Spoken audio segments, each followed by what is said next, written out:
عليكم ورحمة الله وبركاته.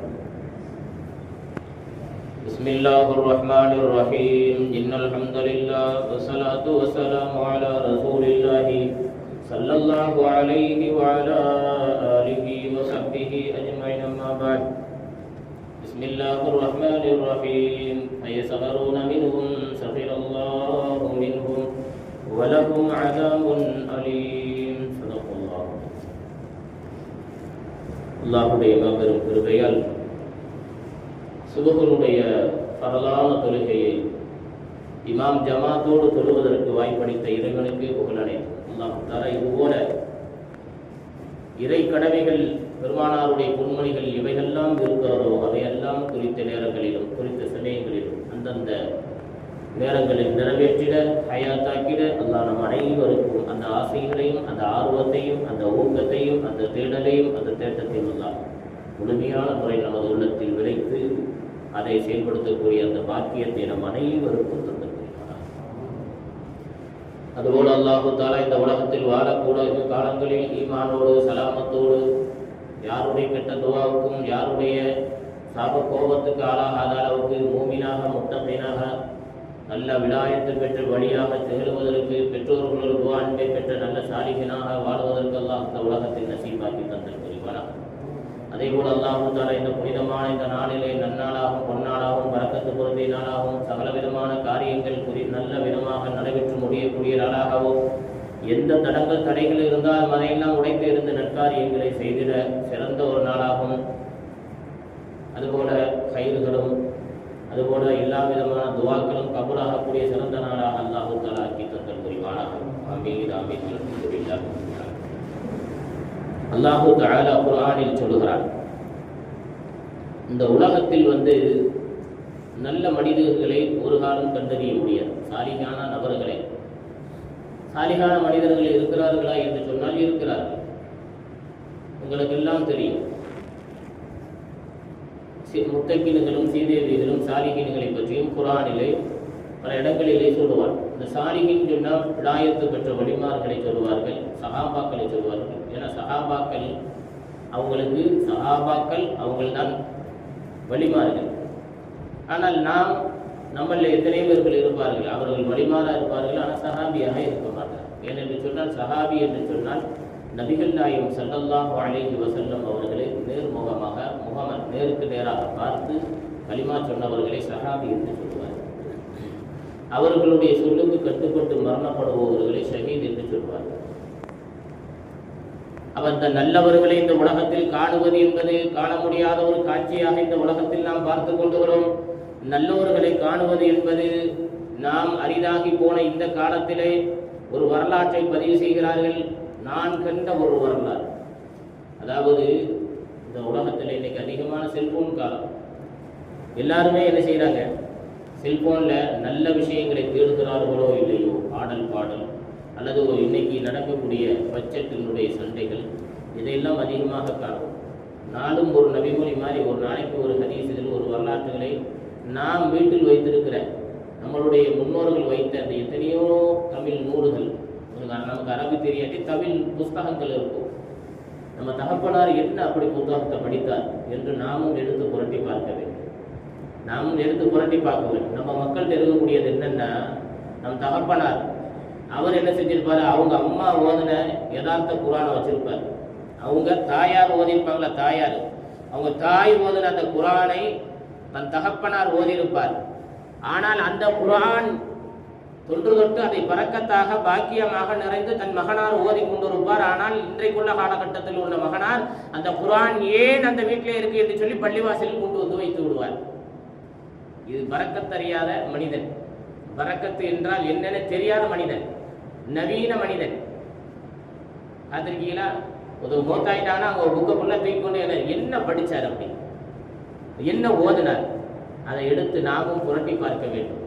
அதுதான் நல்ல ஒரு வளர்ப்பு, நல்ல ஒரு இசத்தான நிலைப்பாடு, நம்மளுடைய நிலைகளை மாற்றக்கூடிய பெரிய பாக்கியம். எத்தனையோ நபர்களை பார்க்க முடிகிறது. அப்ப அதிலே இன்றைய காலகட்டத்தில் நூல்களை புரட்டி பார்க்கக்கூடியதில் சோம்பேறிகளாக நாம் வந்து கொண்டிருக்கிறோம்.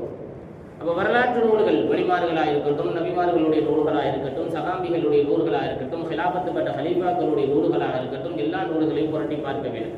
அப்படி ஒரு வரலாற்று நூல்களில் நான் கண்டறிந்த ஒன்று என்னவென்று சொன்னால், இந்த உலகத்தில் உதித்த, இந்த உலகத்தில் கண்கூடாக இன்று வரையிலும் ஜியாரத்து செய்து கொண்டிருக்கிற பெரிய மகான் சீதேவியார் என்று சொன்னால் தப்லீக் ஆலம் பாதுஷா உடையவர். இவர்களுடைய வரலாற்றை எழுதும் பொழுது சொல்கிறார்கள், மிகப்பெரிய அரசராக வாழ்ந்துவிட்டு இவர்கள் இந்த துன்யா, இந்த உலகத்தில் தமிழகத்தில் வரும் பொழுது இவர்களுடைய வரலாற்றுகளில் சொல்கிறார்கள், இவர்கள் ஏர்வாடி பாதுஷா நாயகம் ரஹிமஹுல்லா அவர்களுடைய வருகைக்கு முந்தைய காலத்தில் வந்தவர்கள்.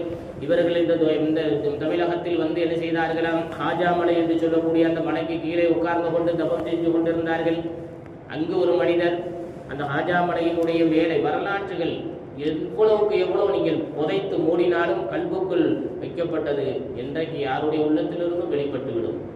நூலை அடித்து விட்டார்கள், கல்வியில் உள்ளுடைய அந்த வரலாற்றுகளை முருகாலும் அளிக்க முடியாது. இவர் என்ன செய்கிறாருன்னு சொன்னால், ஹாஜாமலையில் ஒரு மனிதர் அவர் மந்திரம் செஞ்சு கொண்டிருக்கிறார். அவர் இஸ்லாத்துக்கு அப்பாற்பட்டவர். ஹாஜா மேலே அப்போ மேலே உட்காந்து எல்லாருமே அவர்கிட்ட போய் ஓதி பார்த்துக்கிட்டு எல்லாம் இது பண்ணிக்கிட்டு. ஹசதுங்கிறது எல்லா காலத்திலையும் இருக்கத்தானே செய்யும். ஹசது இல்லாத மனிதனே இல்லை. சொல்ல காலத்திலையும் இருந்திருக்கு. ஹசதுனா பொறாமப்படுறது. இவன் நல்லா இருக்கான், அப்படி இருக்கான், இப்படி இருக்காங்கிற பொறாமை எல்லா காலத்திலையும் உண்டு. பெண்கள்கிட்ட தான் நிரம்பி இருக்குன்னு பார்த்தா இப்போ ஆண்கள்டையும் நிரம்பி இருக்கிறது.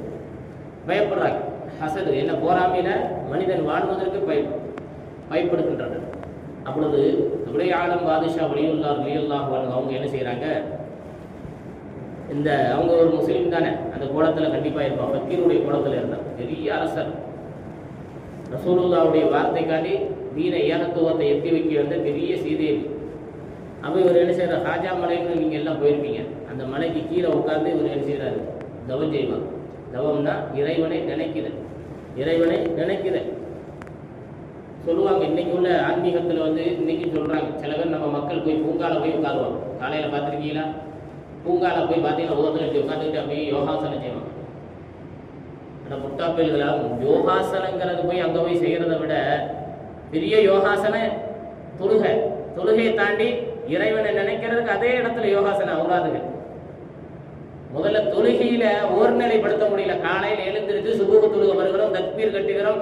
அப்பொழுதும் கூட தூக்கத்திலும் கூட பல சிந்தனைகள் உருவாகிறது. தொழுகை இடைஞ்சல் பண்ணுகிறது.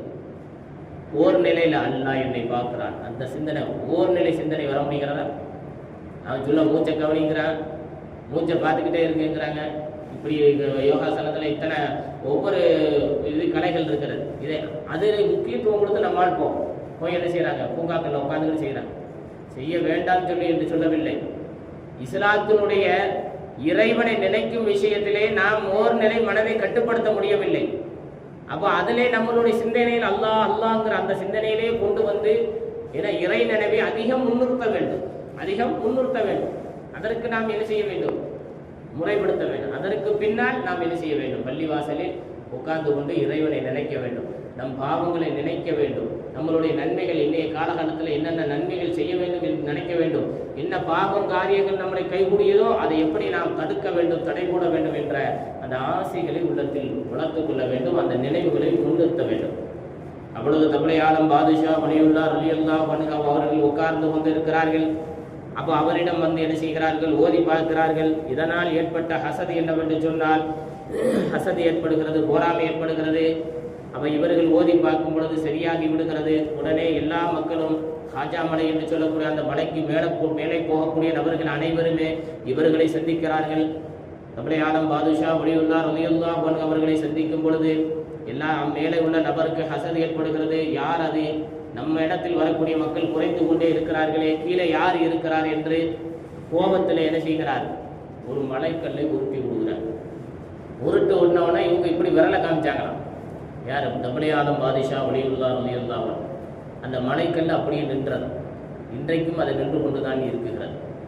நாம் போய் பார்க்கும் பொழுது அந்த கல் அப்படி அழகாக நிற்கும், அந்தரத்தில் நிற்கிறது மாதிரி. அப்போ அப்படிப்பட்ட சீதேவியை விரட்ட நினைத்தார்கள். வரலாற்றுகளில் ஒரே ஒரு நிகழ்வை சொல்லுவோம். அவர்களை விரட்டுவதற்கு என்னெல்லாம் கைகூடியதோ அந்த அரசாங்கம் அவ்வளவு துரத்த முற்பட்டது. அவர்கள் ஒரு மிஸ்வாக்கு குச்சி வச்சிருந்தாங்க. நீங்கள் இந்த இடத்த விட்டு போயிருங்க பாய், நீங்கள் பாயா இருக்கீங்க, இந்த நாட்டுக்கு செட் ஆகுது.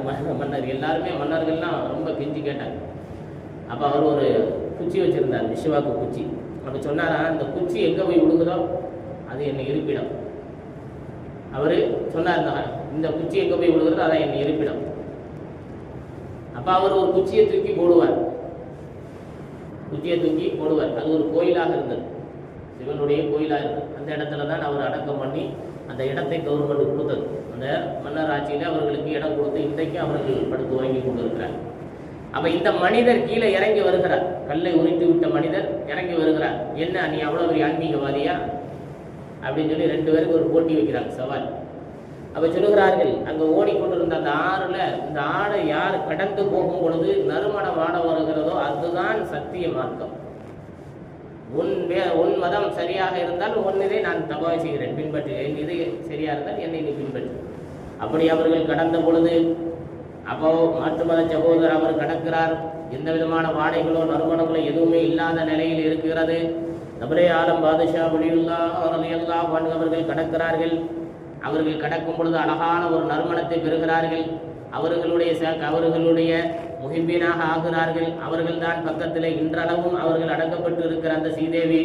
நீங்கள் ஜியாரத்து செய்யும் பொழுது அத்தப்பட்ட சீதேவிகளை நீங்கள் பார்த்து கொள்ளலாம். அதனால் ஒரு மனிதனுடைய தகுதியை பல தூரத்தில் வைத்து ஒரு காலம் நாம் எந்த விதமான அடையாளங்களும் கற்றுக்கொள்ள முடியாது. அவர்கள் பக்கத்தில் பழகி பார்த்தால்தான் அவருடைய தரஜாக்கள், அந்தஸ்துகள், பதவிகள் எல்லாம் அறியும்.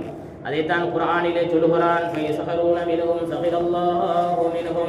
அவர்கள் குறை கூறி கேலி செய்து கொண்டிருக்கிறார்கள். சஹிரல்லாஹு மின்ஹும், அவர்களே அல்லாஹ் கேலி செய்கிறான். நல்லடியார்களே இவர்கள் நக்கல் செய்கிறார்கள், வலிமார்களை நக்கல் செய்கிறார்கள், உயர்ந்த உலமாக்களை நக்கல் செய்கிறார்கள், தக்வா பேணுதல் உள்ள மஷாயிகுமார்களை கேலி செய்கிறார்கள். கேலி செய்வதால் அல்லாஹ் அவர்களே பல பேருக்கு முன்னால் கேலியும் கிண்டலையும் பண்ணும் விதத்திலே அவர்களை அல்லாஹ் உருவாக்கி விடுகிறான், மாற்றி விடுகிறான். வலஹும் அதாபுன் அலீம், அவர்களுக்கு துன்புறுத்தும் வேதனை இந்த உலகத்திலும் கொடுத்தாலும் மறு உலகத்திலும் உண்டும் என்பதை அல்லாஹ் தெளிவாக கட்டமைத்து சூரத்து தௌபா 79வது வசனத்திலே இறைவன் பதிவு செய்கிறார். இது எதுக்கு நமக்கு வம்பு? நல்ல சீதேவியை கண்டுபிடி. அதனால தான் நாவை அடக்கிக் கொள்ள வேண்டும். யார்கிட்டையும் என்ன செய்யக்கூடாது? சமநிலையான பேச்சுக்களை நிறுத்திக் கொள்ள வேண்டும். யாரும் சமமே கிடையாது. படித்தவர்களும் படிக்காதவர்களும் சமமில்லை. குல்ஹல் யஸ்தவில்லதீன யஅலமூன வல்லதீன லா யஅலமூன், அல்லாஹ் சொல்லிட்டான். படித்தவனும் படிக்காதவனும் ஒரு காலம் சமமில்லை. அப்போ இந்த இல்முங்கிறது அல்லாஹ், அதுலேயும் மார்க்க இல்முங்கிறது அல்லாஹ் அவருடைய தரஜா எப்படி வச்சிருக்கான்னு சொல்ல முடியாது. நம்ம சொல்லலாம், ஒருத்தவன் அவன் கெட்டவன் சொல்லலாம். உள்ளத்தை பிளந்தா நம்ம பார்த்தோம், அவர் பேச்சை வச்சு நம்ம ஒரு காலம் கணித்து விட முடியாது. ஆனால் உள்ளுக்குள்ளே எவ்வளோ தக்குவாக்கள் இருக்கும், உள்ளுக்குள்ளே எவ்வளவு அவருடைய பேணுதல் இருக்குங்கிறத நம்மளால் கண்டறிய முடியாது. சாதாரணமாக தான் சில பேர் இருப்பான், பக்கீர் சம்மா இருப்பான், ரொம்ப ஆணவம் எதுவுமே இருக்காது. ஆனால் அல்லாஹ் தஆலா உயர்ந்த தரஜா கொடுக்கும். சில பேர் ஆணவமாக இருப்பான், அவன் நம்ம சலா சொல்லட்டும், அவன் பேசட்டும், அவன் பழட்டும், இந்த குச்சியை நம்மளை எடுத்து போடுறது, இந்த சேரை நம்மளை, அப்படின்லாம் நபர்கள் இருக்கிறார். அப்போது அப்படிப்பட்ட நபர்களை ஈஸியாக கண்டறிந்து விடலாம். ஆனால் தக்வா உள்ளவர்களை ஒரு காலம் என்ன செய்ய முடியாது, நாம் கண்டறிய முடியாது.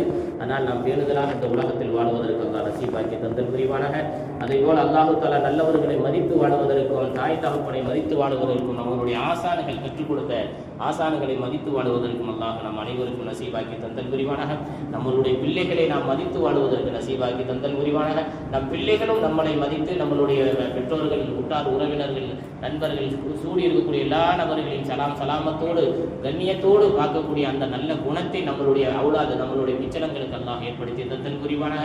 அதே போல நம்மளுடைய என்னென்ன நல்ல எண்ணங்கள் இருக்கிறதோ அது தீங்காக ஆனாலும் நல்ல எண்ணத்தை கைவிடாத வண்ணம் நாம் கண்ணியமாக இந்த உலகத்தில் வாழ வைத்து அல்லாஹ் இந்த உலகத்திற்கு மறியக்கூடிய அந்த பெரும் பாக்கியத்தை நம் அனைவருக்கும் தந்தல் புரிவானாக. ஆமீன். வாஹிர் தஅவானா அல்ஹம்துலில்லாஹி ரப்பில் ஆலமீன்.